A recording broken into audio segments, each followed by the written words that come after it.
Selanjutnya, Saudara, Polda Jawa Barat melakukan olah TKP ulang kasus pemerkosaan dokter PPDS di lantai 7 Gedung Pusat Pelayanan Ibu dan Anak Terpadu RSHS Bandung. Olah TKP difokuskan ke kasus yang dialami ketiga korban pemerkosaan.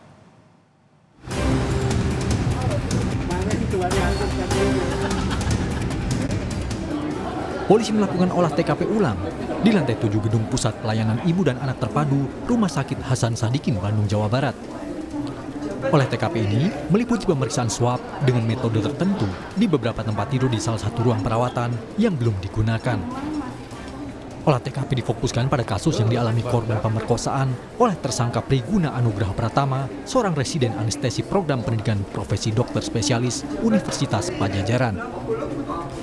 Hasil olah TKP ini belum bisa disampaikan karena harus menunggu analisis dari Puslap 4. Mendatangi TKP kembali di Rumah Sakit Hasan Sadikin untuk mengumpulkan kembali ya, dan pendalaman terhadap barang bukti yang mungkin masih ada di TKP, yaitu di ruang 711 lantai 7 Rumah Sakit Hasan Sadikin, baik untuk olah TKP yang kejadian pertama maupun kedua dan ketiga juga sama dilakukan di olah TKP yang di tempat yang sama. Menteri Kesehatan Budi Gunadi Sadikin mengatakan ada 3 langkah yang dilakukan kementeriannya, yakni menghentikan sementara PPDS di Unpad dan Rumah Sakit Hasan Sadikin, pencabutan izin praktek, serta mengadakan evaluasi serta melakukan tes mental bagi seluruh dokter PPDS. Kita akan freeze dulu anestesi di Unpad dan RSHS untuk lihat kekurangannya mana yang harus diperbaiki. Ya, jadi kita udah pastikan STR, SIP dicabut karena wewenang sekarang ada di Kemenkes dengan undang-undang yang baru sehingga dia nggak bisa praktek lagi. Ya, itu yang kedua. Ketiga, ini kan bisa dicegah. Ini kan masalah kejiwaan, masalah mental.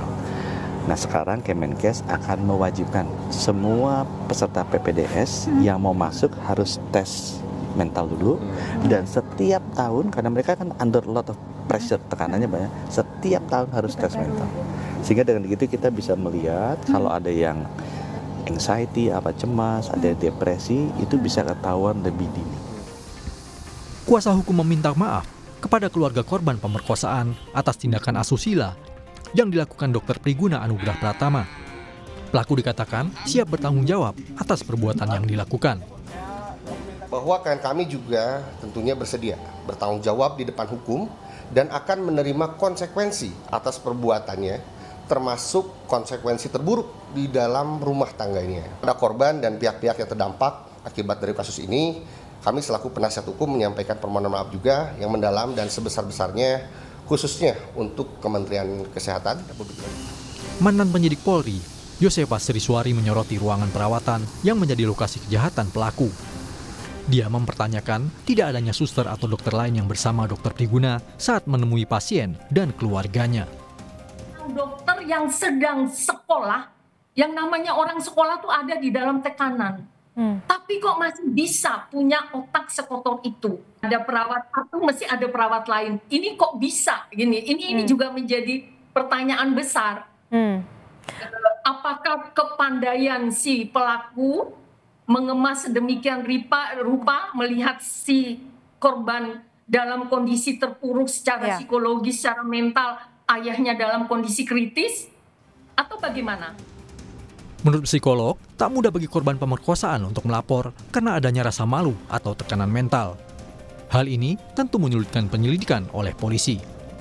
Perbuatan tersangka yang berulang membuat ada tambahan ancaman hukuman bagi Dr. Priguna. Tim Liputan, Kompas TV.